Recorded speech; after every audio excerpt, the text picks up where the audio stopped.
नमस्कार दोस्तों, royal maths education classes में आप सभी विद्यार्थियों का हार्दिक स्वागत है।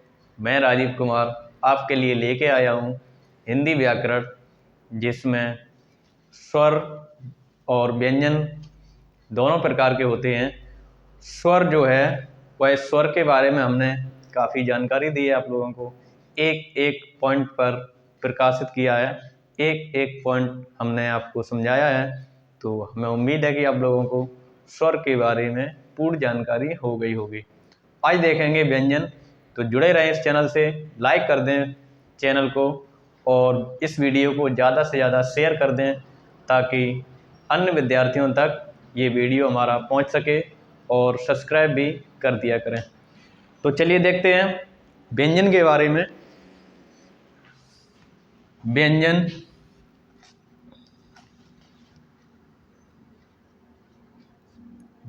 किसे कहते हैं? तो जैसे स्वर के बारे में जानकारी दी थी। स्वर का मतलब होता है वे वर्ण जिनको बोलने या उच्चारित करने के लिए किसी अन्य वर्ण की सहायता नहीं लेनी पड़ती है, ऐसे वर्णों को व्यंजन वर्ण कहते हैं। आज बताएंगे ऐसे वर्णों को स्वर वर्ण कहते हैं। आज बताएंगे व्यंजन के बारे में। तो वे वर्ण जिनको उच्चारित करने के लिए अन्य वर्ण की सहायता लेनी पड़ती है, ऐसे वर्णों को व्यंजन वर्ण कहते हैं। तो लिख सकते हैं इसकी परिभाषा लिख सकते हैं। वे वर्ण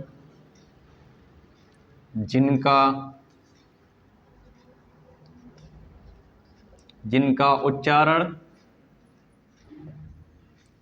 करते समय अन्य वर्ण की सहायता लेनी पड़ती है या अन्य वर्ण के योग से व्यंजन वर्ण का निर्माण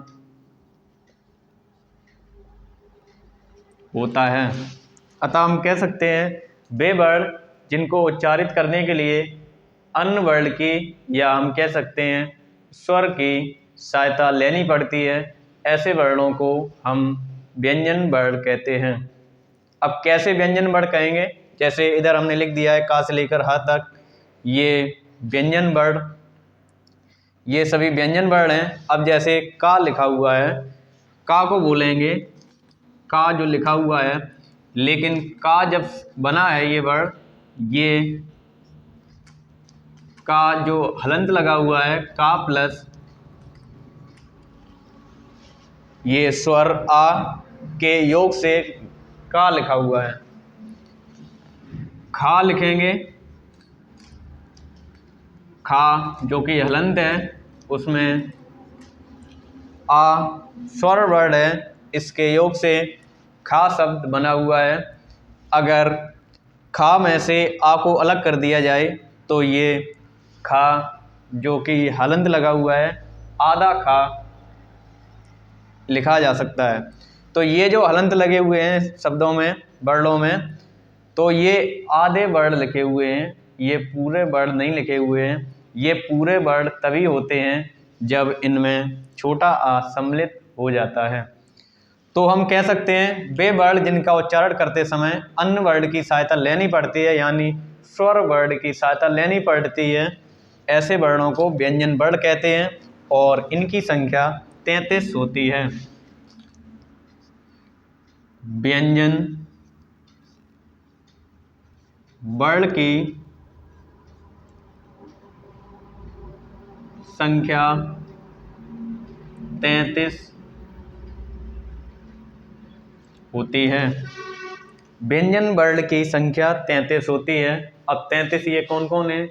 ये इस साइड लिखे हुए हैं, का से लेकर माँ तक ये 25 वर्ण, और 25 4 29, 29 और 4 33।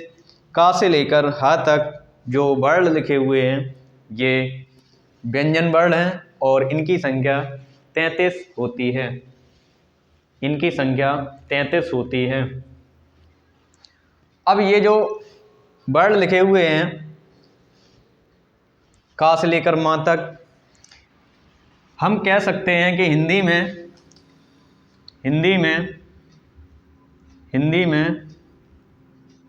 5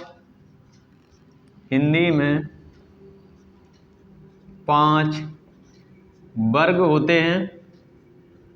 5 वर्ग होते हैं। ये वर्ग कौन होते हैं? का वर्ग, चा वर्ग, टा वर्ग, ता वर्ग और पा वर्ग। वर्ग का मतलब होता है वर्ग में 5 वर्ण अगर आते हैं उसी को हम वर्ग कहेंगे, और 5 से अगर कम आएंगे तो उसे वर्ग नहीं कहेंगे। का वर्ग,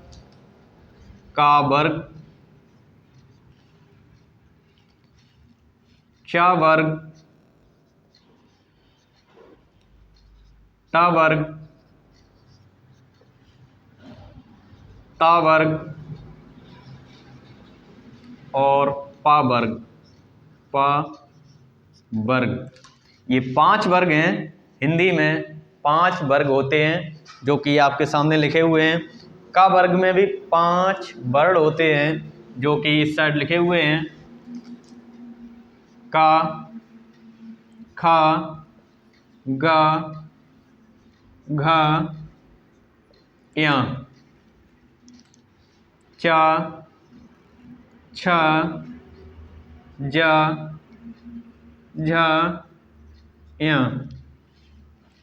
टा, ठा, डा, ढा, अड़ा, ता, था, दा, धा, ना, पा, फा, बा, भा, मा। का से लेकर मां तक ये वर्ग में सम्मिलित वर्ण हैं। का वर्ग में 5 अक्षर हैं यानी 5 वर्ण हैं। का, खा, गा, घा, अड़ा, चा, छा, जा, झा, या। इस प्रकार से ये 25 वर्ण ऐसे हैं जो कि वर्ग के अंतर्गत आते हैं। तो हिंदी में 5 वर्ग होते हैं इस प्रकार के। अब इसमें एक बहुत महत्वपूर्ण बात बताने जा रहा हूं कि ये तो 5 वर्गों से मिलकर के 25 वर्ण स्पष्ट लिख दिए हमने। इसे आप ध्यान से समझेंगे। ये जो ऊपर लाइन खींची हुई है, ये लाइन किसी भी व्यंजन वर्ण पर अगर खींची जाती है या फिर किसी भी वर्ण पर खींची जाती है तो इस लाइन को कहते हैं शिरोरेखा। जो ऊपर ये लाइन खींची जाती है इस लाइन को कहते हैं शिरोरेखा, और जो ये लाइन खींची जाती है इसे कहते हैं खड़ी पाई। शिरोरेखा का मतलब होता है सिर के ऊपर जो रेखा खींची गई है उसे कहते हैं शिरोरेखा, और जो ये खड़ी पाई यानी खड़ा जो रेखा खींची गई है, खड़ी रेखा खींची गई है उसे कहते हैं खड़ी पाई। तो इनके ये नाम होते हैं। अब इनसे संबंधित कुछ महत्वपूर्ण बातें बताना जा रहा हूँ कि शिरोरेखा के ऊपर अगर कोई बिंदु रख देते हैं, शिरोरेखा के ऊपर अगर कोई बिंदु रख देते हैं यानी कोई ऐसा वर्ण जिसके ऊपर ये बिंदु रखी हुई है, इस बिंदु को कहते हैं अनुस्वार। इस बिंदु को कहेंगे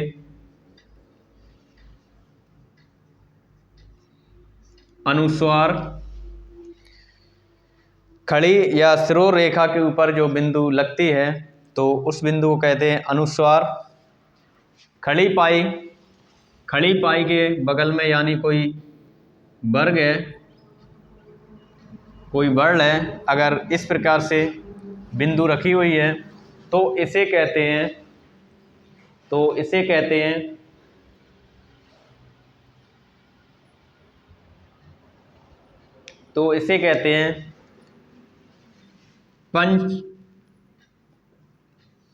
पंचमाक्षर बिंदु। पंचमाक्षर बिंदु, और ये एक वर्ण पर लगता है, जैसे कि इधर लिखा हुआ है, ये का वर्ग का पांचवा वर्ण।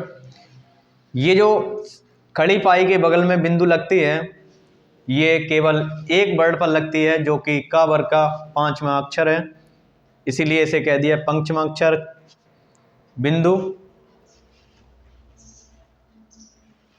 और अगर ये खड़ी पाई के आगे अगर बिंदु लगा दिया जाए तो इसे कहते हैं नुक्ता। अगर ये बिंदु खड़ी पाई के आगे लगी हुई है तो इसे कहते हैं नुक्ता, और अगर खड़ी पाई के नीचे कोई बिंदु लगी हुई है तो उसे कहते हैं उच्छिप्त या ताड़नजात चिन्ह। ताड़नजात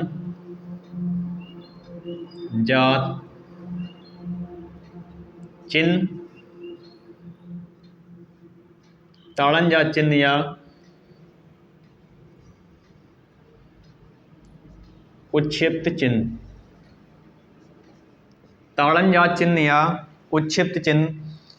अब ये जो बिंदु बताए हमने, ये जो बिंदु लिखे हुए हैं, ये बिंदु किस किस अक्षर पर लगते हैं, तो जैसे कि अनुस्वार, जैसे कि अनुस्वार जो बिंदु लगा हुआ है, ये जैसे कंकड़ लिखते हैं, कंकड़ लिखते हैं तो ऊपर अंग लग जाता है, यानी अनुस्वार होता है, यानी वो जो कि अयोगबा ध्वनि से, अयोगबा दो अक्षर होते हैं, दो वर्ड होते हैं, अंग और आहा, तो अयोगबा पर लगता है ये अनुस्वार। खड़ी पाई के बगल में अगर बिंदु लग जाए तो पंचमाक्षर बिंदु होता है, जो कि का वर्ग का पांचवा अक्षर होता है, उस पर ही लगता है। और जो कि खड़ी पाई के नीचे जो चिन्ह लगता है, यानी जो बिंदु लगता है, ताड़नजात चिन्ह कहते हैं उसे, और ये दो बिंदुओं पर लगता है, दो बिंदुओं पर लगता है मित्रों। कहाँ पर लगेगा, तो ये डा प्लस ढा, डा प्लस ढा पर लगता है, डा प्लस ढा पर लगता है। आप लोगों ने देखा होगा कि टा ठा डा ढा, तो ये डा नीचे जब बिंदु लगता है यानी ताड़नजात चिन्ह लगता है तो ये इस प्रकार से एक वर्ण बन जाता है। इसी प्रकार से ढा पर लगता है तो ये एक प्रकार का अलग वर्ण बन जाता है। और ये जो नुक्ता चिन्ह लगता है ये 5 अक्षरों पर लगता है। जो नुक्ता चिन्ह होता है ये 5 अक्षरों पर लगता है।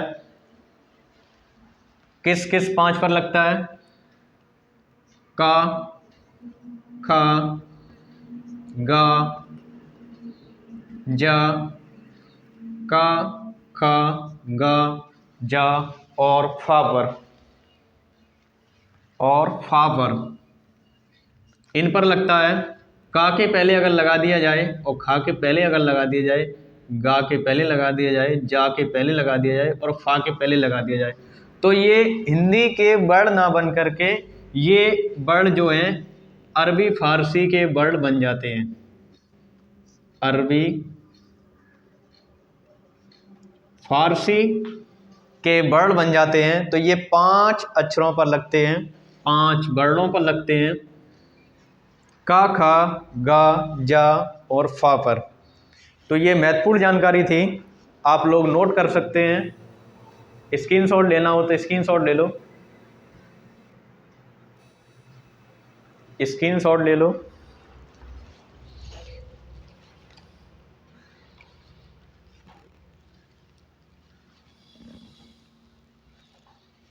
अब ये जो 5 अरबी फारसी के वर्ण हैं, इनमें से एनसीईआरटी ने कितने वर्ण सम्मिलित किए, कितने वर्ण माने हैं, कितने वर्णों पर ये नुक्ता चिन्ह लग सकता है? तो ये 3 पर माना है एनसीईआरटी ने, खा, जा और फा पर। खा, जा और फा, खा, जा और फा, यानी 3 वर्णों पर ही एनसीईआरटी ने नुक्ता चिन्ह का प्रयोग बताया है कि इन्हीं 3 वर्णों पर नुक्ता चिन्ह का प्रयोग कर सकते हैं। इन्हीं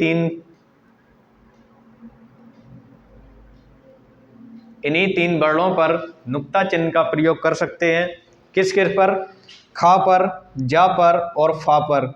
एनसीईआरटी ने खा पर, जा पर और फा पर ही ये नुक्ता जो चिन्ह होता है, बिंदु होती है, नुक्ता बिंदु, इस पर ही प्रयोग करने के लिए बोला है, 5 पर नहीं बोला है। 5 जो हैं वह अरबी फारसी के हैं, लेकिन एनसीईआरटी ने 3 को ही शुद्ध माना है।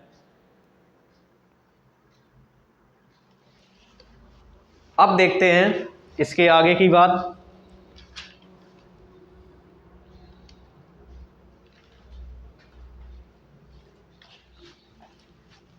और जो ये 5 जो बिंदु हैं, ये जो 5 बिंदु हैं, का, खा, जा, का, खा, गा, जा, फा, इनको राजा, शिव प्रसाद, सितार ए हिंद, राजा शिव प्रसाद सितारे हिंद ने इन्हें 5 अक्षरों का उल्लेख किया है। राजा शिव प्रसाद सितारे हिंद ने इन 5 अक्षरों का उल्लेख किया है, लेकिन एनसीईआरटी ने इन 3 अक्षरों का उल्लेख किया है। अब देखेंगे इसके आगे की बात। देखेंगे।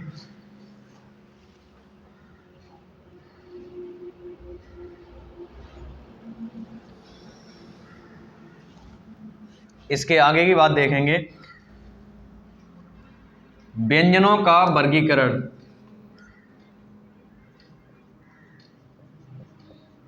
व्यंजनों का वर्गीकरण।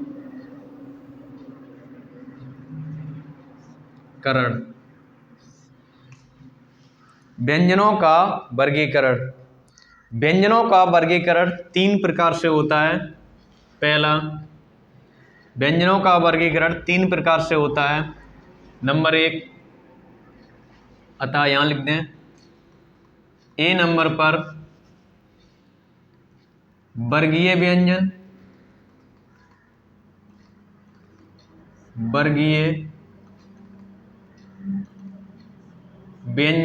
या स्पर्श व्यंजन।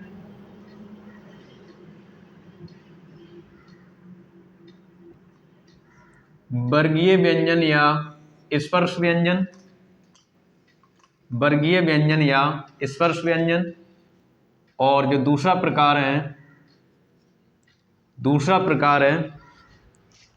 जो प्रकार है अंतःस्थ व्यंजन।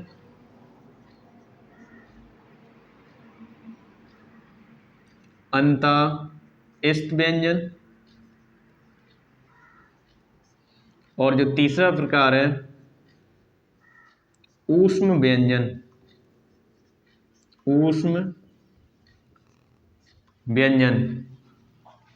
व्यंजनों का वर्गीकरण 3 प्रकार से किया जाता है, क्योंकि व्यंजनों की जो संख्या होती है वह 33 होती है। 33 में 25 वर्ण ऐसे होते हैं जो कि वर्गीय वर्ण होते हैं। 25 वर्ण वर्गीय वर्ण क्यों कहते हैं इसको? 25 वर्णों को का से लेकर के माँ तक ये वर्गीय वर्ण कहलाते हैं। वर्गीय वर्ण क्यों कहते हैं? क्योंकि ये वर्गों में लिखे हुए हैं। 5 वर्ग होते हैं, का वर्ग, चा वर्ग, टा वर्ग, ता वर्ग और पा वर्ग। तो ये 5 वर्ग हैं, इसीलिए इन व्यंजनों को वर्गीय व्यंजन कहते हैं। और इसी का दूसरा नाम दे दिया स्पर्श व्यंजन। स्पर्श व्यंजन, स्पर्श व्यंजन का मतलब ये होता है कि जब इन व्यंजनों का उच्चारण करते हैं तो जो जीभ होती है वो मुख के कोई ना कोई एक हिस्से को टच करती है। जैसे बोल करके देखेंगे, क, ख, ग, घ, च, छ, ज, झ। इस प्रकार से बोलेंगे तो जो जीभ है वो मुख के किसी ना किसी हिस्से को टच करेगी या तालु को टच करेगी। इस प्रकार से इसे कह देते हैं स्पर्श व्यंजन या वर्गीय व्यंजन। तो ये दोनों नाम होते हैं, वर्गीय व्यंजन या स्पर्श व्यंजन। अगले लिखे हुए हैं का से लेकर मां तक और इनकी संख्या टोटल 25 होती है।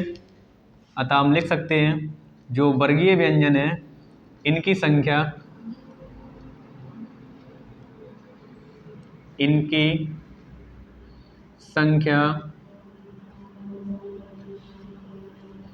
25 होती है। जो वर्गीय व्यंजन या स्पर्श व्यंजन होते हैं इनकी संख्या 25 होती है, का से लेकर के मां तक। अगला लिखा हुआ है या रा ला वा। या रा ला वा ये अंतःस्थ व्यंजन होते हैं। अब इनका नाम अंतःस्थ क्यों दे दिया?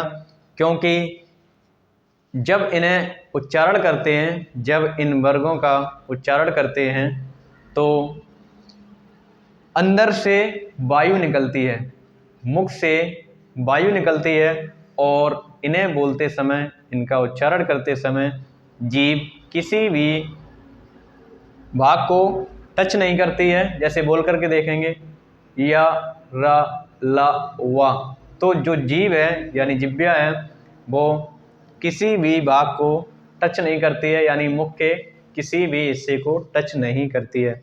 इन्हें कह देते हैं अंतःस्थ व्यंजन, अंतःस्थ व्यंजन। अगला लिखा हुआ है ऊष्म व्यंजन। तीसरा प्रकार आ गया ऊष्म व्यंजन। ऊष्म व्यंजन, ऊष्म व्यंजन में 4 वर्ण होते हैं। ऊष्म व्यंजन में 4 वर्ण होते हैं, श, श, स, हा। श, स, श, हा। ये ऊष्म व्यंजन 4 होते हैं। ऊष्म व्यंजन नाम क्यों दिया इन्हें? तो ऊष्म का मतलब होता है ऊष्मा शब्द से समझेंगे। ऊष्मा का मतलब विज्ञान में पढ़ा होगा आप लोगों ने। ऊष्मा का मतलब होता है गर्म। ऊष्मा का मतलब होता है गर्म। तो जब भी इन वर्णों का उच्चारण करेंगे श, श, स, हा, तो अंदर से जो मुख से वायु निकलती है वो घर्षण करके यानी ऊष्मा के जरिए निकलती है, तो इन्हें ऊष्म व्यंजन कह देते हैं। तो इन्हें ऊष्म व्यंजन कह देते हैं। इनकी संख्या 4 होती है।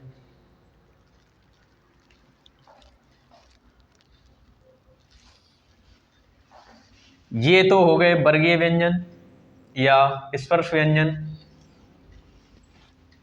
बी नंबर जो वर्ग है वह अंतःस्थ व्यंजन, अंतःस्थ व्यंजन। अंतःस्थ व्यंजन 4 होते हैं। इनकी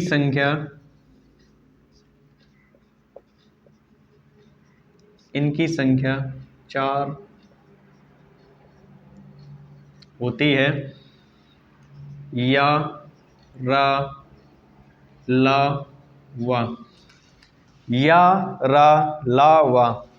या और वा, इनमें या और या जो है या वर्ण और वा वर्ण, ये दोनों वर्ण अर्ध स्वर कहलाते हैं। इनका नाम अर्ध स्वर भी बोल दिया गया है। अर्ध स्वर क्यों बोला गया है? क्योंकि ये अर्ध स्वर, अर्ध स्वर कितने होते हैं? अर्ध स्वर 2 होते हैं। अर्ध स्वर जो होते हैं 2 होते हैं। कौन कौन से होते हैं? या और वा, या और वा। इन्हें अर्धस्वर ही क्यों कहते हैं, क्यों कहा गया है अर्धस्वर? या जो शब्द बना हुआ है ई प्लस आ के योग से या शब्द बना हुआ है, और वा शब्द बना हुआ है, वा शब्द बना हुआ है ऊ प्लस आ के योग से।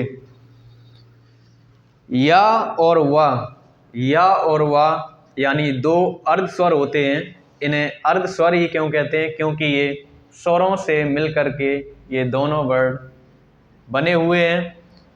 या जो शब्द बना हुआ है ई प्लस आ के योग से बना हुआ है। ई भी एक स्वर है और आ भी स्वर है, यानी इन दोनों का योग किया गया तो ये एक नया वर्ड बन गया या। वा ऊ प्लस आ के योग से बन करके वा बना हुआ है, तो ऊ भी स्वर है और आ भी स्वर है, इन दोनों का योग किया गया तो वा बन गया। इसीलिए इन दोनों वर्णों को कह देते हैं अर्ध स्वर। अब लुंठित, लुंठित, लुंठित वर्ड, लुंठित वर्ड कौन सा होता है? और एक होता है पार्श्विक वर्ड। लुंठित वर्ड कौन होता है और पार्श्विक वर्ड कौन होता है? तो लुंठित वर्ड जो होता है वह होता है रा, और पार्श्विक होता है ला। लुंठित वर्ड जो होता है वह रा होता है, और पार्श्विक जो होता है वह पार्श्विक जो होता है वह ला होता है। अब रा को लुंठित क्यों बोल दिया? तो रा को बोल करके देखेंगे, रा जो जीभ है वो लुढ़क करके आगे जाती है, रा रा, तो इसलिए इसे कह दिया लुंठित, यानी लुढ़क करके जीभ आगे जाती है, तो रा को लुंठित कह दिया। अब ला को पार्श्विक वर्ड क्यों कह दिया? तो ला जैसे ही बोलेंगे, तो जो ला बोलेंगे तो ये टच होती हुई मुख में जो जीभ है वह टच होती हुई ला का उच्चारण करती है। तो ये जो अंतःस्थ व्यंजन होते हैं इनकी संख्या 4 होती है। या और वा अर्ध स्वर कहलाते हैं। ये अर्ध स्वर 2 होते हैं, या और वा। इनमें एक लुंठित होता है जो कि रा होता है, और एक पार्श्विक होता है जो कि ला होता है, जो कि ला होता है। अब जो ये ऊष्म व्यंजन है, ऊष्म व्यंजन इनकी संख्या भी 4 होती है। ऊष्म व्यंजन की संख्या भी 4 होती है, लिख सकते हैं।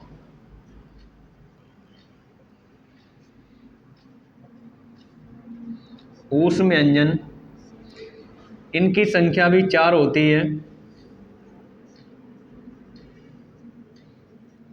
इनकी संख्या 4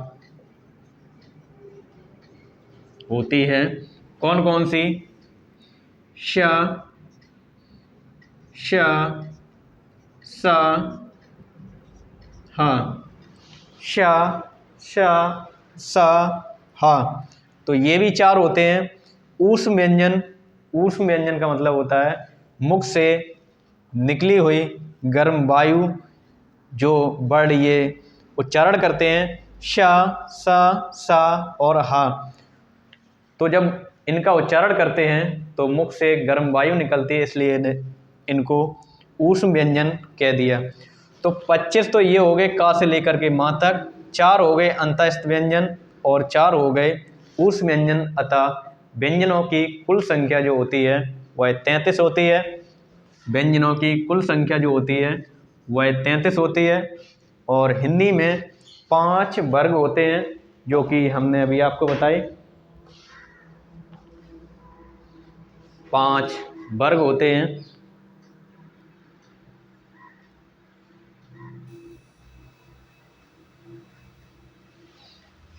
आप लोग स्क्रीनशॉट ले सकते हो। तो आज मित्रों हमने व्यंजन के बारे में चर्चा की है। व्यंजन क्या होते हैं, कितने होते हैं, किस किस प्रकार के होते हैं, सबके बारे में चर्चा की है। तो अगर आप लोगों को वीडियो ये पसंद आया हो, कुछ नया सीखने को मिला हो, तो इस वीडियो को लाइक कर दें और ज़्यादा से ज़्यादा शेयर कर दें। आज के लिए इतना ही, मिलते हैं अगले वीडियो में, तब तक के लिए नमस्कार।